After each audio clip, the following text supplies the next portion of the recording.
On graduation day, everyone was celebrating. Photos, laughter, proud Terrans.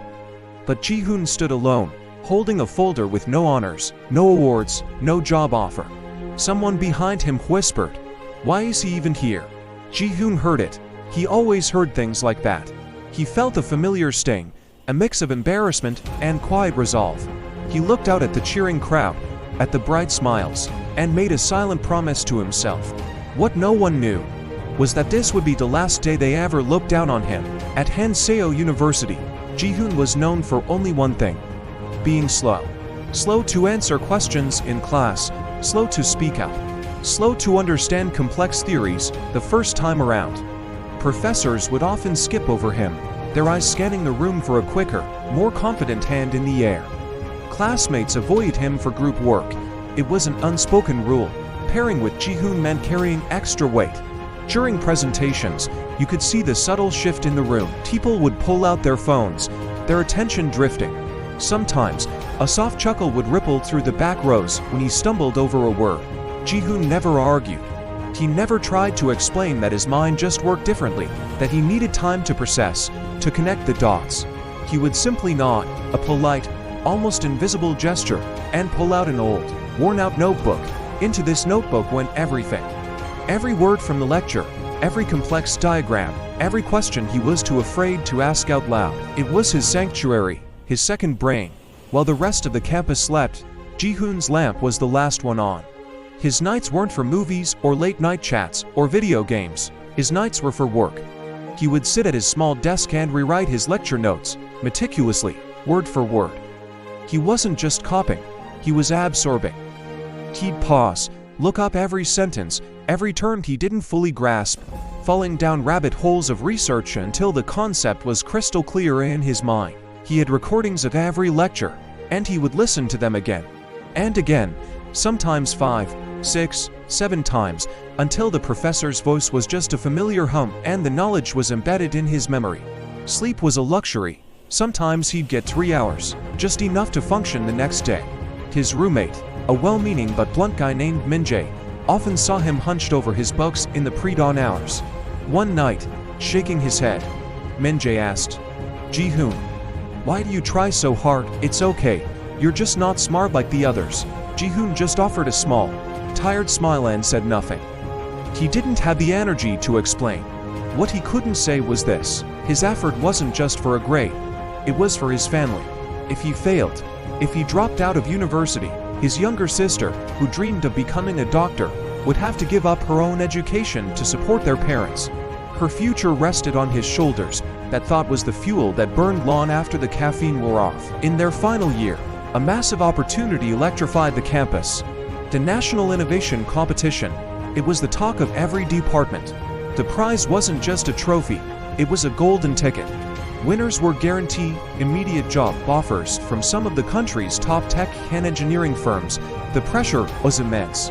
Teams were forming in a frenzy, the brightest students clustering together, strategizing in the cafes and libraries. Ji-hoon knew this was his one shot.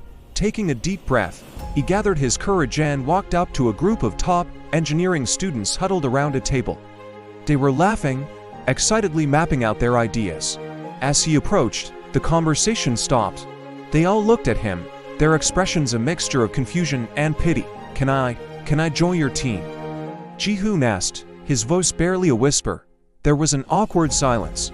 Then, one of them, the unofficial leader, spoke up, not unkindly, but firmly. "Sorry, Ji-hoon, this is a really serious competition. We need to move fast." They turned back to their discussion, effectively dismissing him. Ji-hoon stood there for a moment frozen, holding his old, familiar notebook, alone, again. That night, back in his room, the sting of rejection was sharp. He could have given up. He could have accepted what everyone seemed to believe, that he just wasn't good enough. That as he opened his notebook, his fingers traced the years of accumulated notes, diagrams, and late-night thoughts. And then he did something different. He logged onto the competition portal and submitted an application. As a team of one, he had no confidence, no expectation of winning. All he had was his idea. It wasn't a flashy concept. It was an idea he had been quietly developing for 3 years, born from his own observations around campus. A simple, practical, low-cost system to reduce energy waste in university buildings by optimizing heating and lighting based on real-time class schedules and occupancy. He wrote the proposal, attached his research, and clicked submit. He didn't tell a soul. Weeks turned into a month. The buzz around the competition faded as everyone waited for the results. Then came the day of the final university assembly before graduation. The entire student body and faculty were gathered in the main auditorium. The dean stepped onto the stage for the closing announcements. "Before we conclude," he said, his voice booming through the speakers, "we want to recognize someone special, someone whose work has brought great honor to our university." A projection screen flickered to life behind him. And on it, in huge letters, was Ji-hoon's name. A ripple of confused laughter and whispers spread through the audience. "Ji-hoon, is this a joke?" someone muttered. But the dean wasn't smiling. He continued, his tone serious. "This project, submitted by a single student, not only won the National Innovation Competition, it scored the highest in the entire country." Silence, a thick, absolute silence fell over the auditorium. You could have heard a pin drop. Every head turned, searching for the face that matched the name. Shaking, Ji-hoon slowly stood up. The students who had ignored him, the ones who had laughed at him, were now staring, their mouths slightly open in disbelief. The dean wasn't finished. He added, "As of this morning, 3 of the nation's leading tech firms are in a bidding war, offering Mr. Kim contracts to develop his system." The atmosphere in the room had fundamentally changed. The quiet, invisible student was suddenly the center of everyone's universe. Later that day, one of the professors, who had often overlooked him in class, approached Ji-hoon, looking genuinely perplexed. "Ji-hoon," he asked, "your proposal was brilliant. The depth of research was incredible. Why didn't you ever speak up before? Why didn't you show us this?" Ji-hoon looked at the professor, and for the first time, his voice was steady, clear, and confident. He answered softly, "Because I was learning, and I didn't want no's. I wanted results." On graduation day, when Ji-hoon's name was called to walk across the stage again, this time to receive a special presidential award, the reaction was different. As he made his way to the podium, people started to stand. First a few, then entire rows, until the whole auditorium was on its feet, applauding. They weren't clapping because he was loud or popular. They were clapping because they finally understood. They finally saw that quiet effort is not weakness. It's a hidden strength, it's preparation.